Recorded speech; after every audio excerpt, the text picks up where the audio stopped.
Eto mga kapatid, may ikinakalat na namang balita ang mga kulto na ang layunin ng balitang ito ay para siraan ang ating Pangulo. Papayag ba tayo ng ganito? Siyempre hindi. Ayaw natin ang bayan natin ay magkagulo. Kaya pinilit nating alamin ang buong katotohanan at ang kung ano ang totoo. So eto mga kapatid, para malaman natin ang katotohanan, itinanong natin ito sa ating ibong tiririt. At ayon sa ating ibong tiririt mga kapatid, ay maling-mali ang balitang iyan. Dahil walang ibinenta ang ating Pangulo kahit kanino man, sa Amerika man o kahit sa China. Ang katotohanan mga kapatid, ang MIA ang bumili sa BCDA ng kalupaang yan kung saan ang Terminal 3 ay nakatirik. Okay, so ganito, palawakin pa natin ang ating katotohanan na nalaman. Ang BCDA po ay hindi private company. Ano ba ang BCDA?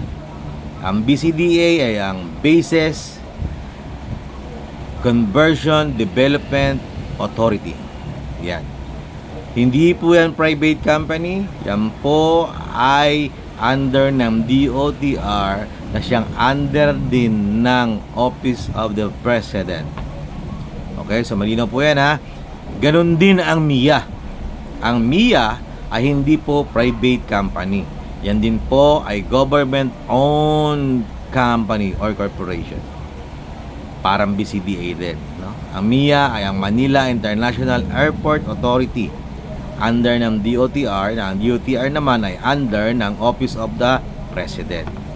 So malinaw po yan ha. So ano bang kwento? Ito ang kwento. Itong BCDA na may-ari ng lupa na siyang nakapangalan sa titulo, yan ang nagbenta sa MIA. Okay. Ang MIA mga kapatid, no? Ano ba ang MIA?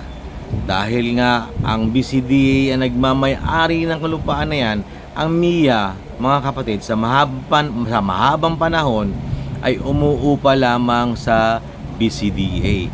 Kahit parehas silang government agency, umuupa pa rin sila doon sa BCDA dahil BCDA ang nagmamay-ari ng lupang ito. Okay? So, ganon. Kaya kahit ano ang gawin ng MIA sa airport, ay kailangan pa rin nila itong ipagpaalam sa BCDA dahil BCDA pa rin ang nagmamay-ari ng kalupaan nito. Okay, so kaya ang ginawa ng MIA para lahat ng kanilang plano sa kalupaan nito ay maipatupad nang wala ng alinlangan, binili na nila ito sa BCDA. Magkano? 48 billion pesos. Paano babayaran? Hulugan po ito mga kapatid. 15 years to pay. Parang rent to own ang mangyayari dito mga kapatid. 15 years para mailipat ang titulo mula sa BCDA transfer to MIA. So yan po ang kasunduan dyan mga kapatid. So yung kinakalat ng mga kulto para siraan ng Pangulo ay napakalabo. Ano? Kaya alamin natin ang katotohanan ng bawat mga balita. So ngayon malinaw na ba mga kapatid? Dahil itong MIA na siyang namamahala diyan sa mga airports, Terminal 1, 2, 3, and 4, sila na ngayon ang magiging may-ari ng kalupaan na yan. So ibig sabihin, hindi na sila uupa sa BCDA. Right. At ito pa isa mga kapatid, dinadawit nila ang San Miguel Corporation. Parang pinapalabas nila, ibinenta yata sa San Miguel Corporation. Yung ibang mga kinakalat na mga vloggers na mga tolongges. Wala pong kinalaman ang San Miguel Corporation sa bentahan o bilihan ng property na yan. dahil ang San Miguel Corporation po, ang kontrata niya sa airport ay pamahalaan lamang ang operasyon ng airport. Yan po ang kontrata ng San Miguel dyan.